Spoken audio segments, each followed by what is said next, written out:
Welcome to NewsClick. Today I'm joined by Prabir to discuss the nuclear liability regime in India, in particular in light of the notification on November 11, 2011 of the Civil Liability for Nuclear Damage Rules 2011.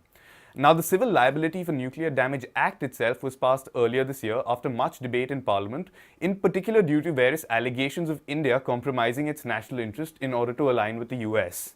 The Act itself lays out the framework to deal with compensation claims in the aftermath of a nuclear incident. And for the purpose, it firstly specifies the various situations where an operator or supplier could be held liable for a nuclear incident. It caps the liability of operators and suppliers both in terms of time and money. And thirdly, it establishes an authority to deal with compensation claims and lays out the procedure for the same. Okay, Prabir, you've already made your reservations on various sections of the Liability Act fairly clear, in particular to do with the capping of limitation and the right to recourse provided to operators. Would you care to elaborate on these provisions of the Act and why you believe these are against the interests of the Indian people? Let's put it this way. It's not that these provisions are against the interests of the Indian people, but the way they are framed, the liability is limited by virtue of the liability of the operator, which has been pegged at rupees 1,500 crores. As you know, the Fukushima disaster, for instance, the damages already is about $52 billion. So effectively, the amount of damages given in the Act, which limits the operator's liability, is too small, given the scale of a nuclear accident, and the possible damages. So effectively, this is a hidden subsidy being given to nuclear energy. That's really the problem. And of course, unfortunately, the rules have gone even further on this by diluting even the limited liability that has been given in the Act. Now, one of the strongest arguments against the limitation of liability is that this essentially, as you said, means that the state is subsidizing insurance costs for nuclear operators and thereby reducing the cost of business. But given that this is the principle adopted by most developed or nuclear countries, and further given that our country's energy needs, isn't it appropriate for the government to put such subsidies in place? Shouldn't the government, after all, do all it can to ensure maximum energy is available for the least price? Well, there are three parts to this question. If you really look at one part, do all countries provide such guarantees on terms of liability? Now, there are two issues involved over here, which is one is what is the liability of the operator and what's the liability of the supplier. So, a lot of the countries seem to exempt the supplier from liability, but the operator's liability varies from country to country. And here, the operator's liability has really been pegged at a very small amount.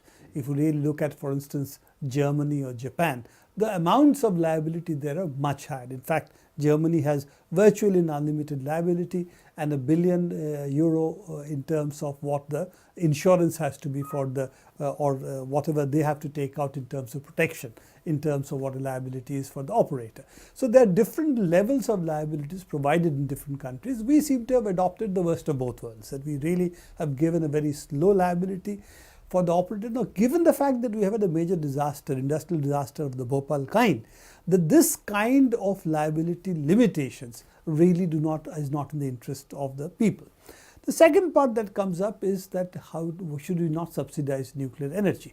Now, the question is, what is the point of giving a subsidy to a particular form of energy over others? Now, therefore, it's really not one of subsidizing all energy as against subsidizing a particular form of energy and making it more competitive than if you take the natural risks associated with industry. Interestingly enough, nuclear energy is about the only hazardous industry which gets this kind of protection. Now, it made sense when it was absolutely being introduced first. We didn't know the potential of nuclear energy. It was commercially not clear at this stage. So at that point, to give certain limitations on liability may have made sense. Today, 50 years after nuclear energy has been used, I think this kind of subsidies don't really make any sense. And it does distort, therefore, the priority of which industry should be given how much. I think today, if you want to subsidize it, solar energy or renewables which should really be given the subsidy, because they're new sunrise industries, number one, and of course climate change is a huge issue. Now, given that subordinate legislation must normally be framed within the boundaries set by the parent legislation, why do you believe that the present rules exceed the scope of the Act? Are the rules really not in consonance with the Act? Well, if you look at clause 24 or section 24 of the rules, then that really pertains to what is called the section 17 of the Act. Now there, Basically, the operator has the right to recourse against the supplier. In case there is an accident, the operator is liable. Therefore, he can take recourse that the supplier gave him bad equipment, faulty equipment, and recover damages from him. This is really the way the Act sets it out.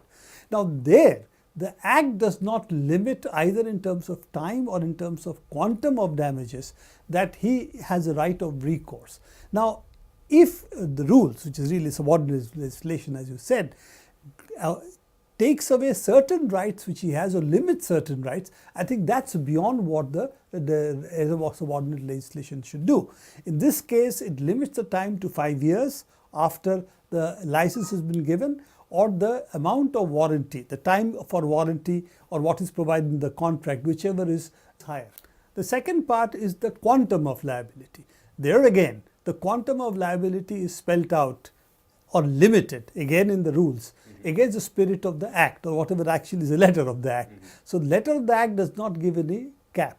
Here it is capped to the value of the contract or the damages that have actually taken place. And this again is therefore a limitation. Or the damages that have been paid out, if I'm not mistaken. You're right. The damages which have occurred, or the value of the contract, whichever is lower. The third part of it is whatever the damages that the operator has incurred is supposed to be only the amount that is paid out at the time of filing of the claim. But because there is a time limitation already, that means either 5 years or the value of the whatever is set out in the contract, there is already a time limitation there. So he has to file his compensation claims or right to recourse claims even before the claims have been settled. Maybe the claims have been settled in a court or has been settled by the claims commissioner. So what he has paid out or what he has to pay out could be quite different. And therefore, this third limitation actually makes it virtually a certainty that the supplier will hardly have to pay anything. I do not expect that the settlement will take place within this 2 years, 3 years, 5 years, because anyway the accident has to first take place. The people have to file claims against the operator. Those claims have to be settled. Operators to play out the compensation claims, and only then he can file for this amount as a right to recourse. I think in each step of the way, these limit the right to recourse in a very serious sense, and I think this goes far beyond the Act that has been passed by the Parliament. So essentially what you're saying is that the right to recourse has been taken away or so limited that it is pointless, and what is going to happen is that Indian taxpayers end up footing the bill for any nuclear damage. This is in fact what the American suppliers have been always asking. That in America, this whole history really started with the insurance companies said we can't pay insurance because we can't take out insurance because the insurance payments they might have to pay out in case of an accident is very high. That's when American government stepped in and created the Act, the Price-Anderson Act, which actually limited the insurance liabilities effectively. So this is what the Americans wanted from India, that no supplier's liability, and we seem to have not been able to give them through the Act itself, but through the rules we have given them this comfort, which unfortunately is not within the ambit of the Act.